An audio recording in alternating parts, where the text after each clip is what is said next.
Hi and welcome to Bob Smart Academy. मेरा नाम हरप्रीत सिंह है और आज हम सीएसएस को कंटिन्यू करते हैं।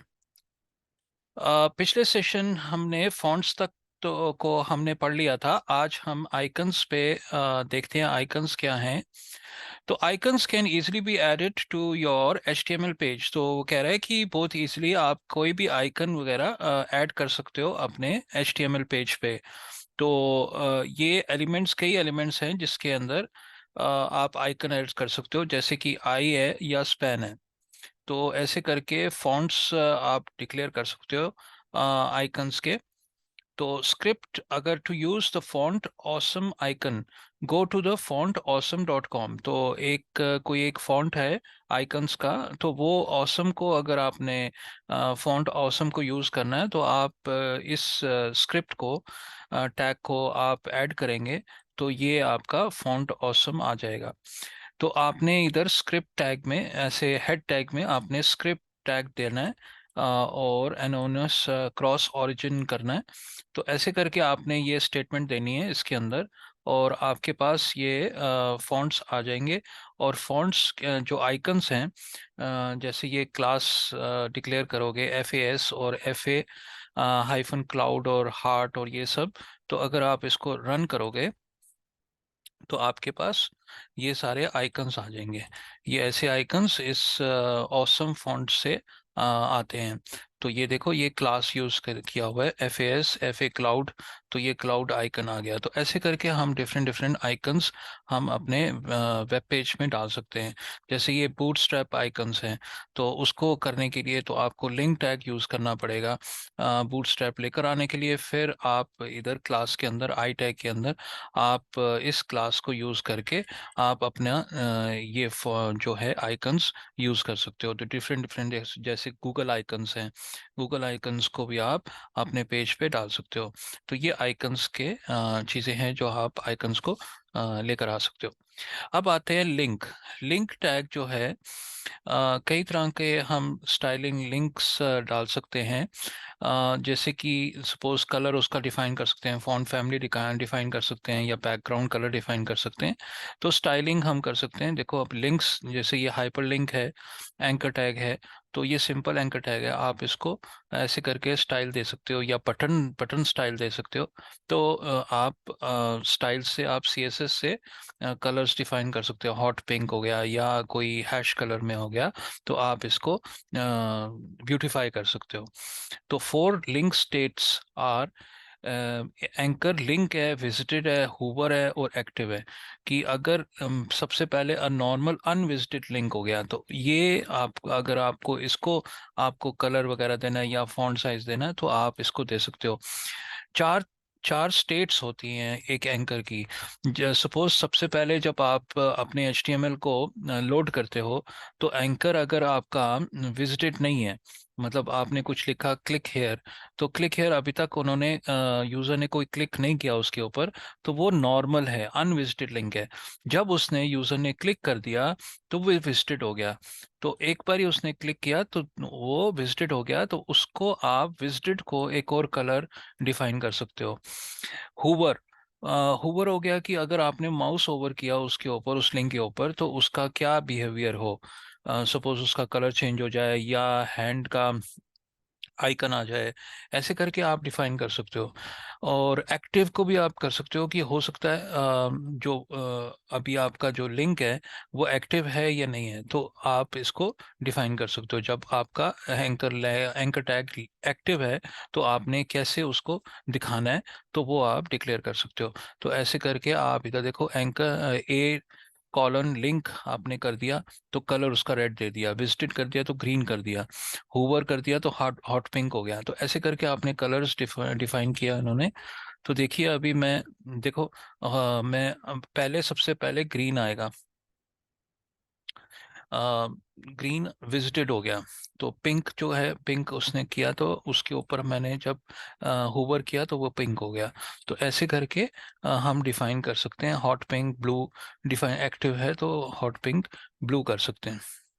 तो ऐसे करके हम डिफाइन कर सकते हैं अलग अलग स्टेट्स को अलग अलग कलर्स के साथ या स्टाइल के साथ। Text decoration. अब टेक्स्ट डेकोरेशन क्या है? अगर मैंने नन दे दिया तो वो जो अंडरलाइन आती है वो नहीं आएगी। तो लिंक पे मैं सपोज पहले मैं नहीं चाहता कि उस पे लिंक पे वो आए, जब मैं होवर करना चाहता हूँ, माउस को ऊपर लेकर आना चाहता हूँ, तब उसके ऊपर लिंक आए। तो ऐसे करके मैं डिफाइन कर सकता हूँ टेक्स्ट डेकोरेशन में अंडरलाइन या नन कर सकता हूँ। तो ऐसे करके, या बैकग्राउंड कलर दे सकता हूँ, बैकग्राउंड कलर्स अलग अलग दे सकता हूँ। या लिंक को बटन बनाने के लिए मुझे ऐसे ये स्टाइल्स देने पड़ेंगे। पहले बैकग्राउंड कलर हो गया, फिर कलर उसका जो फॉन्ट्स है पैडिंग करके, टेक्स्ट अलाइन करके, टेक्स्ट डेकोरेशन, तो ऐसे करके एक बटन बन जाएगा आपके लिए। आप ट्राई इट योरसेल्फ करते हैं तो देखिए ये रेड कलर का ऐसे करके बटन बन गया। तो एक लिंक को भी हम बटन बना सकते हैं। मोर एग्जाम्पल्स, और एग्जाम्पल्स हैं जैसे A.1 कॉलन लिंक, उसका ये हूवर स्टाइल वगैरह ये सारा दे रहा है, डेकोरेशन वगैरह। तो आप इसको टेस्ट कर सकते हो, जाके देख सकते हो क्या है। तो ये सारे उसने स्टाइल्स वगैरह दिए हुए हैं। कर्सर्स के स्टाइल्स हैं, बड़े सारे कर्सर्स के स्टाइल्स हैं, जैसे कि पॉइंटर आ गया, क्रॉस हेयर आ गया। तो ऐसे करके बड़े सारे उसके स्टाइल्स हैं। देखो मैं अगर ऑटो कर दिया इसको, देखो क्रॉस हेयर, ये प्लस का साइन आ गया, ये डिफॉल्ट है। ई साइज ऐसे करके देखो, अगर आप देख पा रहे हो तो इसके ऊपर मैं माउस ओवर करता हूँ तो एक हॉरिजेंटल लाइन से आ जाती है। हेल्प का क्वेश्चन मार्क आ रहा है, पॉइंटर के साथ क्वेश्चन मार्क आ रहा है। मूव का वो फोर मतलब टू क्रॉस प्लस के साइन जैसे आ रहा है। तो ऐसे करके बड़े सारे आप कर्सर्स के डिफाइन कर सकते हो कि ये कर्सर कैसा हो। ये स्टाइल्स हैं कर्सर्स के, तो ऐसे करके डिफाइन कर सकते हो। लिंक्स के ऊपर आप लिस्ट के ऊपर आते हैं, सीएसएस लिस्ट। तो सीएसएस लिस्ट अनऑर्डर्ड लिस्ट होता है और ऑर्डर्ड लिस्ट होता है। तो अनऑर्डर्ड लिस्ट ऐसे करके हम डिफाइन कर सकते हैं भाई, इसका क्या जो बुलेट है कैसा होना चाहिए, विदाउट एनी कलर, सर्कल होना चाहिए या स्क्वायर होना चाहिए। ऑर्डर्ड लिस्ट में हम डिफाइन कर सकते हैं कि 1 2 3 में आए या रोमन नंबर्स में आए, कैसे आए हम डिफाइन कर सकते हैं उसको। तो हमने पहले भी पढ़ा था इसको। तो ये देखो list hyphen style hyphen type circle हो गया या स्क्वायर हो गया। तो ऐसे करके हम ये स्टाइल डिफाइन कर सकते हैं इनके ऑर्डर्ड लिस्ट और अनऑर्डर्ड लिस्ट के लिए। तो ये है ऑर्डर्ड और अनऑर्डर्ड लिस्ट का एग्जाम्पल है जो हम इसको दे सकते हैं। आगे बढ़ते हैं टेबल्स के ऊपर। सीएसएस टेबल्स में हम बहुत कुछ डिफाइन कर सकते हैं। सीएसएस टेबल्स में देखो ऑल्टरनेट रोज को हम कलर अलग अलग दे सकते हैं, हेडिंग को अलग दे सकते हैं। तो ऐसे करके हम डिफाइन कर सकते हैं। हम देखो ट्राई इट योरसेल्फ करते हैं तो यहाँ पे इसने जो हैश कस्टमर्स कर दिया। तो कस्टमर्स का जो टेबल है, अब देखो आईडी है कस्टमर्स, तो इसने यहाँ पे कस्टमर्स के जो जो आईडी है उसको उसने फॉन्ट फैमिली दे दिया, बॉर्डर कोलैप्स दे दिया, विड्थ दे दिया। तो ऐसे करके उसने 3 स्टाइल दिए। और फिर उसके बाद उसने टी डी टी एच का भी उसने बॉर्डर डिफाइन कर दिया, पैडिंग कर दिया। तो यहाँ पे वो टी डी और टी एच को उसने ये देखो स्पेसिंग डाल दी, बॉर्डर उसने डिफाइन कर दिया। अगर नहीं डालेंगे तो बॉर्डर नहीं आएगा। तो बॉर्डर डिफाइन कर दिया, पैडिंग भी डिफाइन कर दी, भाई 8 पिक्सल्स है।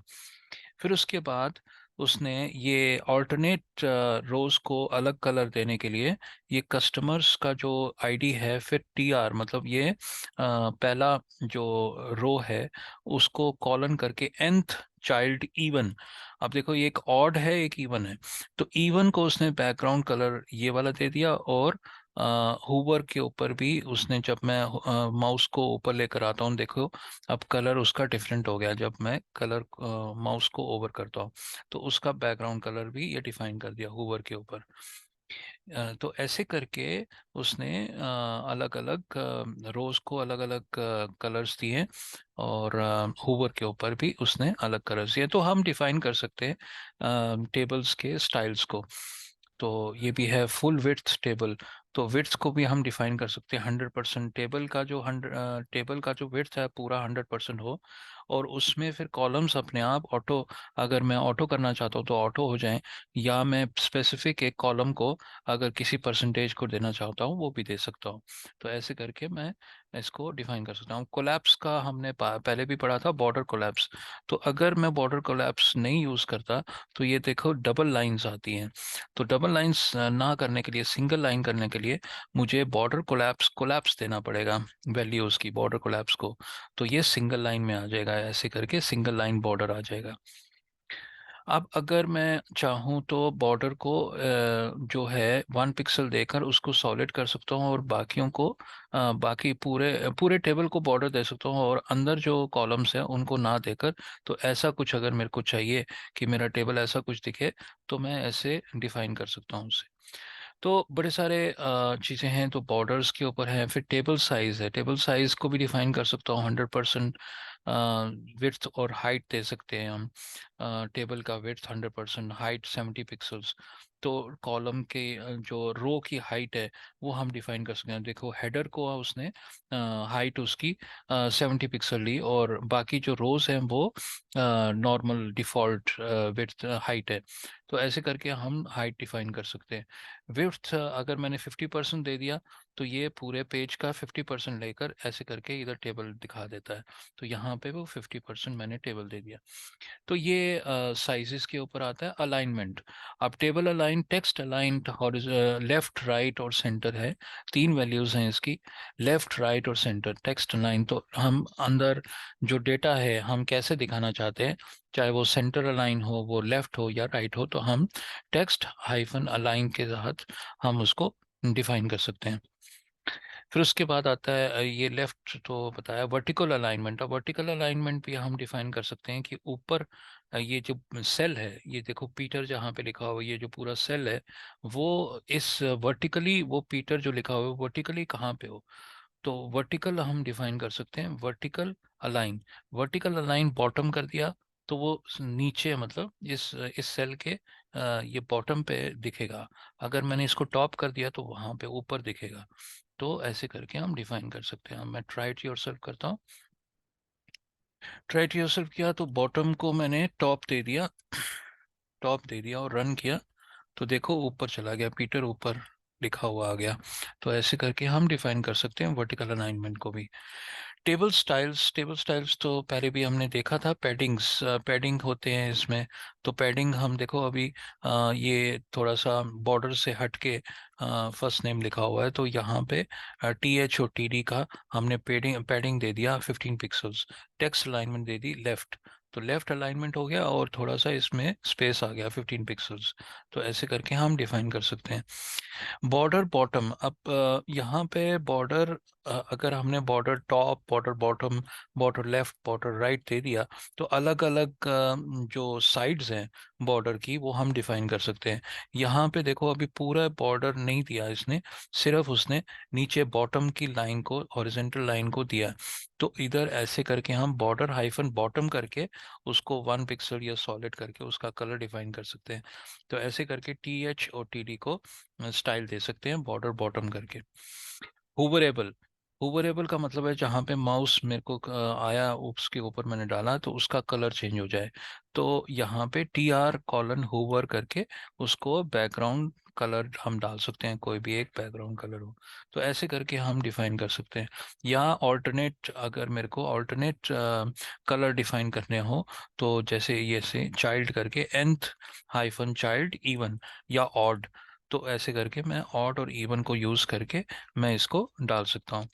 टेबल कलर, अब टेबल कलर का भी है कि कलर कैसे देना है, बैकग्राउंड कलर।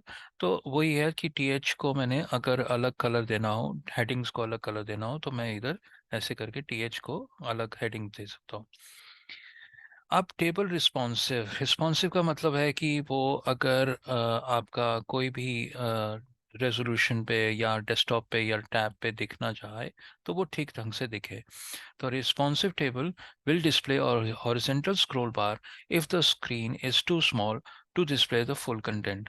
तो ऐसे करके अगर मैंने रिस्पॉन्सिव उसको कर दिया, रिस्पॉन्सिव कैसे करना है इसको, ये स्टाइल देनी है ओवरफ्लो हाइफन एक्स, ऑटो कर देना है। तो जब आपने ये ओवरफ्लो हाइफन एक्स मतलब एक्स एक्सिस पे हमने ओवरफ्लो करना ऑटो, तो अगर आपका ये जो पेज है छोटा है, मतलब अगर आपने इस डेस्कटॉप में देखा या आपने इसको टैब में देखा, तो वो एक स्क्रॉल बार ले आता है। देखो अभी ये टेबल, इसमें बहुत सारे कॉलम्स हैं, पॉइंट्स पॉइंट्स करके बड़े बड़े सारे कॉलम्स हैं, तो एक पेज पे वो नज़र नहीं आ रहे, तो इसके लिए ये हॉरिजॉन्टल स्क्रॉल बार आ गया। तो इसको रिस्पॉन्सिव कहते हैं। तो इसको लेकर आने के लिए मुझे ये स्टाइल देना पड़ेगा, overflow hyphen x colon auto. तो ऐसे करके मैं डिफाइन कर सकता हूँ। अब सी एस एस डिस्प्ले, अब लेआउट्स हमने पहले भी पढ़े थे, लेआउट्स कई तरह के लेआउट्स हैं हमारे पास। तो डिस्प्ले, एक डिस्प्ले पैरामीटर है, प्रॉपर्टी है, जो हम इसको दे सकते हैं। डिस्प्ले डिव के अंदर भी डाल सकते हैं, बड़े सारे टैग्स के ऊपर डाल सकते हैं। तो इनलाइन एलिमेंट्स हैं, जैसे कि स्पैन है, एंकर टैग है, इमेज टैग है, उसके अंदर हम इसको यूज कर सकते हैं। तो डिस्प्ले प्रॉपर्टी वैल्यूज क्या है, वो इनलाइन है, ब्लॉक है, कंटेंट्स है, फ्लेक्स है। तो ऐसे करके हम बड़े सारे इसकी वैल्यूज को यूज कर सकते हैं। हर एक का वो इधर डिफाइन किया हुआ है भी वो क्या है। इनलाइन है, displays an element as an inline element. तो अगर एक एक करके हम इसको देखते हैं कि कैसे है। तो क्लिक टू शो पैनल, अब अगर मैंने डिस्प्ले नन कर दिया तो उसको ऐसे करके डिफाइन कर देगा कि भाई इसका डिस्प्ले नन होगा। Is commonly used for with JavaScript to hide and show the elements. तो डिस्प्ले अगर नन किया तो वो उसको, उस एलिमेंट को दिखाएगा ही नहीं, तो डिव को वो दिखाएगा ही नहीं। तो हम हाइड और शो करने के लिए इसको यूज कर सकते हैं। डिस्प्ले इनलाइन, अगर मैंने इसको इनलाइन कर दिया, तो अब देखो एल आई जो है वो इधर इसका जो एंकर टैग है वो ऐसे करके एंकर टैग इसमें आया है। तो एल आई को हमने डिस्प्ले इन लाइन कर दिया, तो इन लाइन में आपका एक ही लाइन में सारे आ रहे हैं, L I L I L I. अगर मैंने इन लाइन नहीं किया तो वो एक ही रो में नहीं आएगा, वो नेक्स्ट रो में आएगा। जैसे कि मैंने इसको हटा देता हूँ, और देखिए जैसे अभी आपका एक दूसरे रो पे आ रहा है, तीसरे रो पे आ रहा है, H T M L C S S JavaScript अलग अलग लाइंस में आ रहा है। तो मैं अगर इसको वापस लेकर आता हूँ, रन करता हूँ, तो एक लाइन में आ जाता है। तो इसको डिस्प्ले इन लाइन करने के लिए, तो एक लाइन करने के लिए इसको मैं यूज करता हूँ डिस्प्ले इन लाइन। ऐसे ही डिस्प्ले ब्लॉक है। डिस्प्ले ब्लॉक का मतलब ये है कि display span elements as a block element, तो ब्लॉक कर देता है इनको, एक एलिमेंट में ब्लॉक्स बना देता है। तो जैसे अभी देखो डिस्प्ले प्रॉपर्टी विद स्पैन, यहाँ पे ये अगर मैंने इसको ब्लॉक नहीं किया, मैं इसको हटा देता हूँ, अगर इसको रन करता हूँ, तो देखिए अलग एक ही इस लाइन में दिखा देता है इसको, एक लाइन में देख रहे हो। Display property with a value block results in the line break between each span. तो अगर मैं इसको नहीं यूज करता तो वो एक ही लाइन में सारा कुछ आ जाता है। अगर मैंने इसको यूज कर दिया, ब्लॉक कर दिया, तो वो हर एक को अलग अलग लाइन में शो कर देता है। देखिए देखिए डिस्प्ले, डिस्प्ले प्रॉपर्टी विद, अब विद के बाद ये स्पैन है, एक स्पैन है ये, span open and span closed. अब दूसरा स्पैन आ गया ये, अब दूसरी लाइन में आ गया। तो ऐसे करके अगर मैंने ब्लॉक यूज किया तो वो नेक्स्ट लाइन में आ जाएगा। मतलब ये रिवर्स है, ब्लॉक इन लाइन से रिवर्स है। तो ऐसे करके बड़े सारे हैं इसके वैल्यूज, आप एक एक करके इसको टेस्ट कर सकते हो और देख सकते हो कैसे है। मैक्स विड्थ, अब मैक्स विड्थ आता है। लेआउट विड्थ जो है, मैक्स विड्थ क्या है, अगर देखो मैंने इसको मैक्स विड्थ दे दिया तो उससे बाहर नहीं जाएगा, तो रैप कर देगा। एक डिव को, अगर मैंने डिव को मैक्स लेंथ मैक्स विड्थ दे दिया, यहाँ तक मैक्स विड्थ दे दिया, तो अगर मैंने इसे छोटा बड़ा किया तो वो इस टेक्स्ट को रैप कर देगा। एग्जाम्पल अभी देख लेते हैं। देखिए जैसे अभी हमने इधर मैक्स विड्थ 500 कर दिया, तो यहाँ पे ये अगर मैंने इसको ड्रैग ड्रॉप किया तो ये विड्थ इसकी रहेगी, एक ही जगह पे रहेगी। और वो अगर लाइन उसकी टेक्स्ट ज़्यादा हुई तो वो रैप टेक्स्ट करके नीचे आ जाएगा, नेक्स्ट लाइन पे आ जाएगा। तो ये है मैक्स विड्थ का। पोजीशन, द पोजीशन प्रॉपर्टी या पोजीशन प्रॉपर्टी का देख लेते हैं क्या है। पोजीशन बड़े सारे उसकी वैल्यूज हैं, स्टैटिक है, रिलेटिव है, फिक्स्ड है, एब्सोल्यूट है और स्टिकी है। तो पोजीशन स्टैटिक क्या होता है और रिलेटिव क्या होता है वो हम पढ़ते हैं। Position static, HTML elements are position static by default. Default value static होती है। Static position elements are not affected by the top bottom left right properties. तो वो क्या कहता है कि जो अगर मैंने इसको पोजीशन स्टैटिक दे दिया तो वो अफेक्ट नहीं करती। टॉप अगर मैंने उसको टॉप अलाइन कर दिया या उसको बॉटम अलाइन कर दिया, वो उसको अफेक्ट नहीं करती। तो इसको देख लेते हैं। अब मैंने इसको पोजीशन दे दिया। An element with position static is not positioned in any specific way, it is always position according to the normal flow of the page. तो वो कोई स्पेसिफिक पोजीशन नहीं है, मतलब मैं अगर टॉप कर दिया इसको बॉटम कर दिया तो वो नहीं लेगा, वो नॉर्मल उसको ले लेगा जैसे कि वो डिस्प्ले कर रहे हैं। तो ऐसे करके वो relative, relative to some element कहते हैं। भाई ये हम उसके साथ किसी और के साथ हम जोड़कर उसको रिलेटिव कर देते हैं। अब देखो जैसे पोजीशन रिलेटिव हो गया, तो मैंने अगर इसको टेस्ट किया, an element with position relative is position relative to its normal position. तो अगर मैंने इसको इसको ऐसे करके डाल दिया तो देखो अब जो इसका जो रिलेटिव है इसके ऊपर नीचे, मतलब इसके पोजीशन पे देखो अभी स्रैप हो गया टेक्स्ट, तो डिव नीचे आ गया, तो उसके रिलेटिव उसको ले लेता है। तो ऐसे करके रिलेटिव का फिक्स्ड है। अब पोजीशन फिक्स्ड अगर मैंने कर दिया तो वो अगर रैप भी करता है तो उसकी पोजीशन देखो फिक्स्ड ही रहती है। अब मैं अगर नीचे नीचे आ जाता हूँ तो वो देखो पोजीशन फिक्स्ड ही है, उस डिव की पोजीशन नीचे जो डिव है ग्रीन कलर में, वो उसकी पोजीशन फिक्स्ड रहती है। तो ऐसे करके मैं इसको डिफाइन कर सकता हूँ। Absolute, an element with position absolute is position relative to the nearest positioned ancestor। कि वो कहता है absolute क्या है कि उसके जो पिछला है, पेरेंट है, एंसेस्टर है, उसके रिलेटिव वो उसको पोजीशन दे देता है। जैसे कि ये अभी एक डिव है, पेरेंट डिव है और ये इधर चाइल्ड डिव है, छोटा डिव है, तो उसके रिलेटिव उसको पोजीशन दे देता है। तो ये उसका है पोजीशन। अब स्टिकी, स्टिकी क्या होता है? N element with position sticky is position based on the user scroll position. तो अब देखो ये अभी मैंने इसको इसको किया, देखो अभी अब मैंने इसको स्क्रॉल डाउन किया तो जहां तक दिखता है वहां उसको ले जाए, सबसे ऊपर जब पहुंच गया तो वो स्टिक हो जाता है ऊपर, वो स्क्रॉल नहीं होता, मतलब वो मिटता नहीं है, वो रह जाता है, स्टिक हो जाता है ऊपर। तो ये स्टिकी का ऐसे कर सकते हैं हम, स्टिकी पोजीशन स्टिकी करके इसको ऐसे करके हम डाल सकते हैं कि ये ग्रीन कलर का जो डिव है वो ऊपर रहे हमारे पेज पे रहे, वो मिटे नहीं। तो हम स्टिकी यूज कर सकते हैं। अब positioning text in an image, अब टेक्स्ट एक इमेज है जिसके अंदर हमने इसकी पोजीशनिंग डालनी है, मतलब टॉप लेफ्ट हो गया, सेंटर्ड हो गया, ये एक पूरी इमेज है, हमने टेक्स्ट डालना है किसी एक जगह पे। तो हम इसको टेस्ट करते हैं। टॉप लेफ्ट अगर करना है तो ये जो लिखा हुआ है टॉप लेफ्ट, यहाँ पे कंटेनर, ये कंटेनर डिव का एक हमने डिव बनाया जिसके अंदर हमने इमेज डाला, और इमेज के अंदर फिर हमने एक डिव और डाल दिया जिसके अंदर हमने लिख दिया टॉप लेफ्ट। टॉप लेफ्ट दिया और क्लास बना दी टॉप लेफ्ट। अब क्लास ऊपर हमने डिफाइन किया है टॉप लेफ्ट का, ये यहाँ पे। तो पोजीशन एब्सोल्यूट दिया है और टॉप लेफ्ट करके इसको फॉन्ट साइज दे दी। तो टॉप लेफ्ट का जो क्लास बनाया हमने, हमने पोजीशन एब्सोल्यूट, मतलब ये जो इमेज है उसके एंसेस्टर है, मतलब उसका वो इमेज वो पेरेंट है, और जो हम टेक्स्ट लिख रहे हैं उसके बीच में वो उसका चाइल्ड है। तो पोजीशन एब्सोल्यूट लगाना है और टॉप 8 कर देना और लेफ्ट कर देना है 16, मतलब थोड़ी सी पैडिंग देकर उसको डाल देना है।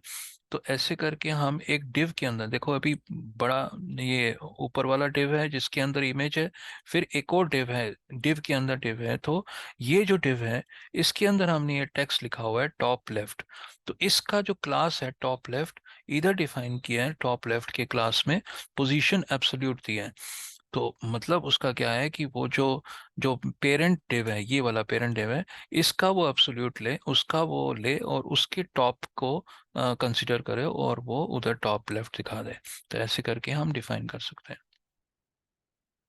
ऐसे ही टॉप राइट है, बॉटम लेफ्ट है, बॉटम राइट है और सेंटर्ड है।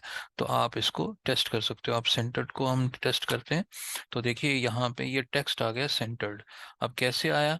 पोजीशन उसको सेंटर कर दिया पोजीशन, और टॉप 50 कर दिया और विड्थ भी 100 कर दिया। विड्थ 100 कर दिया और टॉप से 50% नीचे ले आए। तो 50% टॉप से नीचे ले आए, तो ऐसे करके हमने इसको सेंटर कर दिया। तो ये सेंटर हो गया। तो ऐसे करके हम कई तरीके से डिफाइन कर सकते हैं। तो इसके CSS पोजीशनिंग, बॉटम है, क्लिप है, लेफ्ट है, पोजीशन है। तो आप इसे टेस्ट कर सकते हो।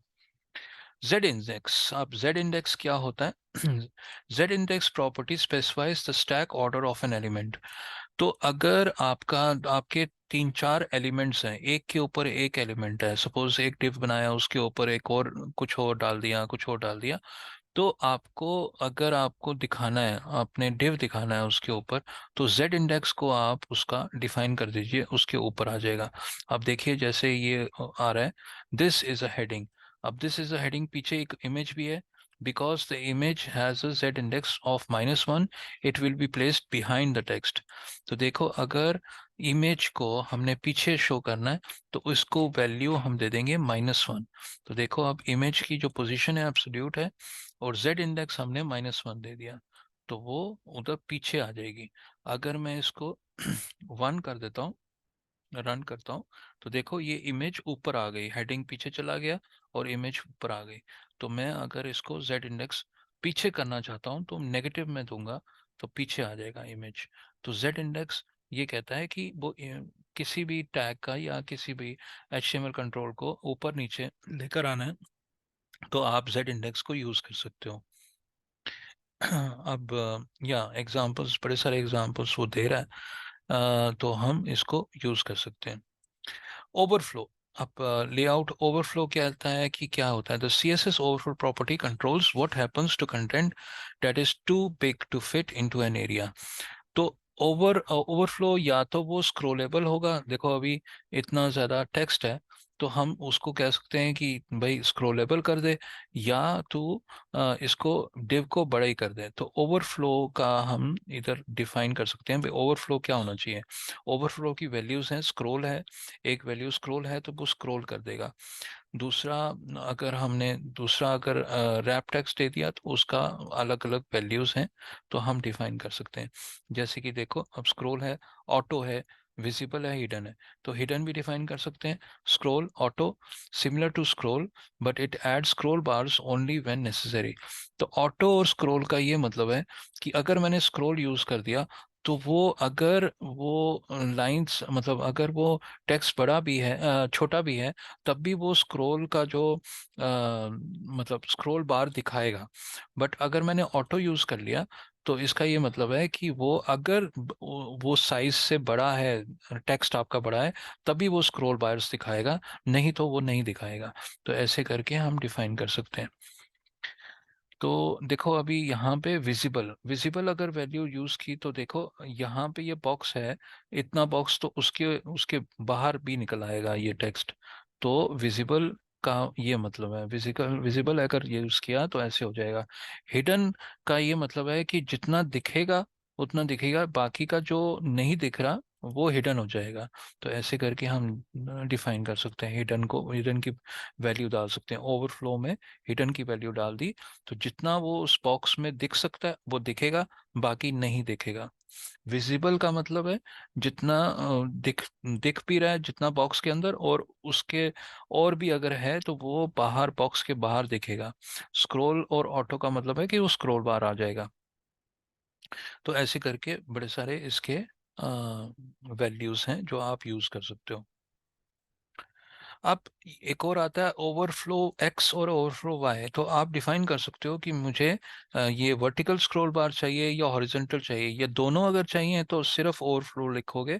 अगर आपको हॉरिजॉन्टल चाहिए तो आप ये एक्स यूज करोगे, अगर आपको वर्टिकल चाहिए तो आप वाई यूज करोगे, -y। तो ऐसे करके आप यूज कर सकते हो। अब आता है CSS फ्लोट। फ्लोट का क्या मतलब है? Float property specifies how an element should float. तो कैसे वो नजर आए, मतलब एक के ऊपर एक आए, या वो कैसे आए, नीचे आ जाए, नेक्स्ट लाइन पे आ जाए, तो वो फ्लोट लेफ्ट और फ्लोट राइट होता है। तो आप इसको देख सकते हैं, फ्लोट के कई ऐसे वैल्यूज हैं, लेफ्ट राइट नन इनहेरिट।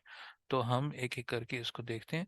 अब देखो जैसे फ्लोट राइट हो गया तो ये इमेज जो है वो राइट पे आ जाएगी, फ्लोट राइट। तो आपका जो टेक्स्ट इधर लिखा हुआ है वो तो टेक्स्ट लिखा रहेगा, बट इमेज भी साथ में आ जाएगी। तो इमेज को हमने फ्लोट राइट दे दिया। इसको ट्राई टू योरसेल्फ करते हैं। तो ऐसे करके देखो, ऐसे करके राइट साइड में आ गया आपका इमेज जो है। अगर मैं इसको फ्लोट लेफ्ट दे देता हूँ, रन करता हूँ, तो देखो इमेज कैसे आ गई, इमेज इस तरफ आ गई। तो वो फ्लोट को हम डिफाइन कर सकते हैं, उसकी पोजीशन कैसी होनी चाहिए, हमारी इमेज की पोजीशन कैसी होनी चाहिए, लेफ्ट होनी चाहिए, राइट, या नो फ्लोट। अगर नो फ्लोट कर दिया तो वो उसको ऊपर इसके अंदर नहीं लेगा, वो इसको इसको टेस्ट कर लेते हैं। जैसे तो पूरे टेक्स्ट को उसने लिख दिया, फिर जाके उसने इमेज को दिया, फिर दूसरे टेक्स्ट को लिख दिया। ऐसे करके वो, अगर मैंने फ्लोट लेफ्ट और राइट दे दिया तो इन इस टेक्स्ट को भी उसके सामने दिखा देगा, या तो राइट करेगा या लेफ्ट करेगा। तो अगर नन दे दिया तो ऐसे कुछ दिखा देगा इसको। तो ये अलग अलग वैल्यूज से हम अलग अलग मतलब डिफाइन कर सकते हैं कैसे हमारा पेज दिखना चाहिए। अब example, float next to each other. तो अगर मैंने लेफ्ट फ्लोट लेफ्ट कर दिया तो एक के सामने दूसरा आ जाएगा, तो वो उसको देख सकते हैं ट्राई इट योरसेल्फ करके। तो देखो अभी डिव, तीन डिव्स हैं हमारे पास। तो एक डिव को रेड कलर, येलो कलर और ग्रीन कलर है। तो अगर मैंने इसको फ्लोट को ना दिया होता, फ्लोट लेफ्ट ना दिया होता, तो ये एक के नीचे एक आ जाता। पर अगर मैंने अब लेफ्ट दिया तो एक के सामने आ जाएगा लेफ्ट में। तो ऐसे करके हम डिफाइन कर सकते हैं। ओके दोस्तों, आज के लिए बहुत है। आगे हम कंटिन्यू करेंगे अगले सेशन में। अगर तो ये सेशन आपको यूज़फुल लगा हो तो kindly subscribe, like and share. And अगर आपको कोई फीडबैक देना है या कोई क्वेरीज पूछनी है तो आप कमेंट सेक्शन में पूछ सकते हैं। मैं कोशिश करूँगा जवाब देने के लिए। Thank you.